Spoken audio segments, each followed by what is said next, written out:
Mr. President, Excellencies, distinguished guests, ladies and gentlemen, I am deeply honored to have been asked to deliver this goodwill message as my home country, Nigeria, opens its Decade of Gas Summit. Under the visionary leadership of our esteemed President, Muhammadu Buhari, the Decade of Gas from 2021 to 2030 looks to place Nigeria at the forefront of this vital global industry. From OPEC, I would also like to express our deep gratitude to the President, who has long been an advocate, including as Minister of Petroleum and head of Nigeria's delegation to OPEC, in the organization's overarching commitment to sustainable market stability.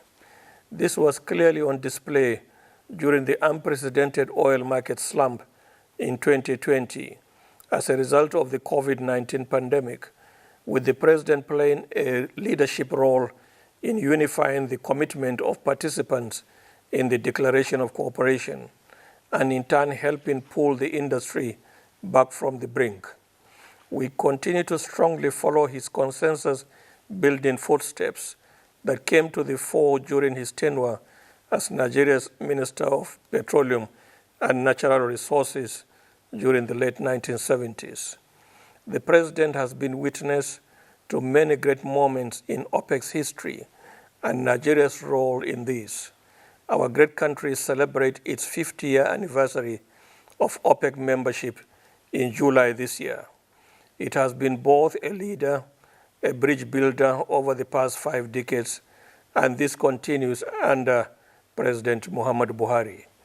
The Petroleum Industry Bill that seeks to comprehensively reform Nigeria's oil and gas industry is currently moving through the hallowed chambers of the National Assembly, and thus the Decade of Gas is both timely and relevant.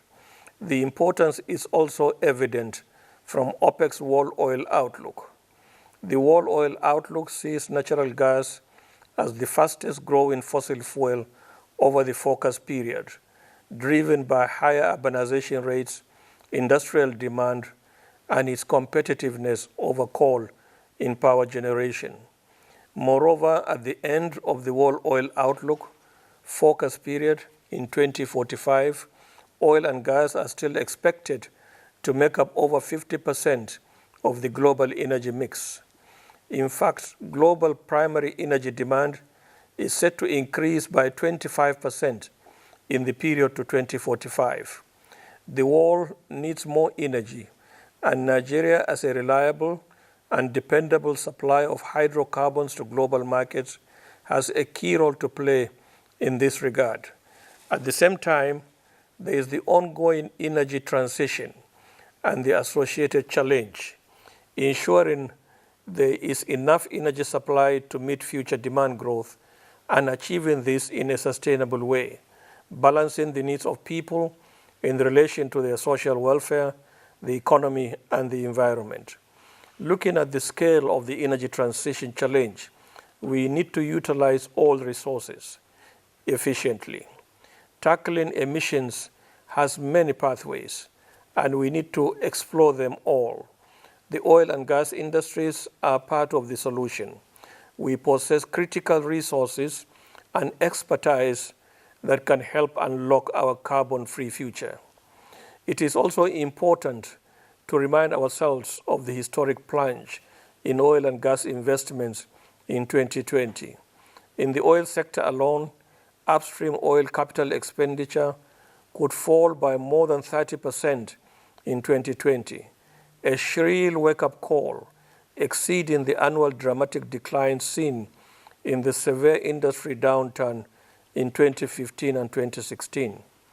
To put this in some perspective, globally to 2045, our projections show that investments of more than $12 trillion will be needed in the upstream, midstream, and downstream.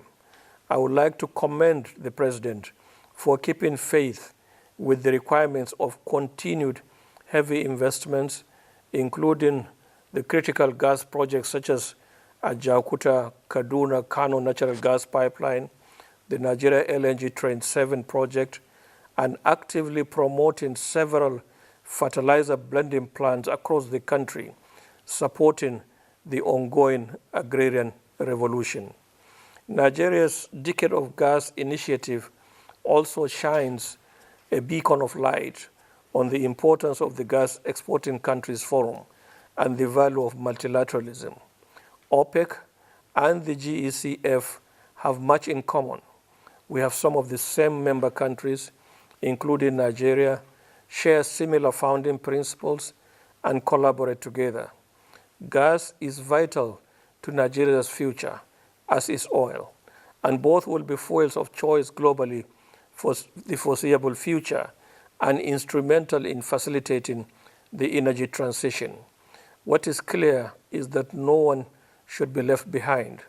Sustainable Development Goal number 7 of the United Nations ensures access to affordable, reliable, sustainable, and modern energy for all people of the world.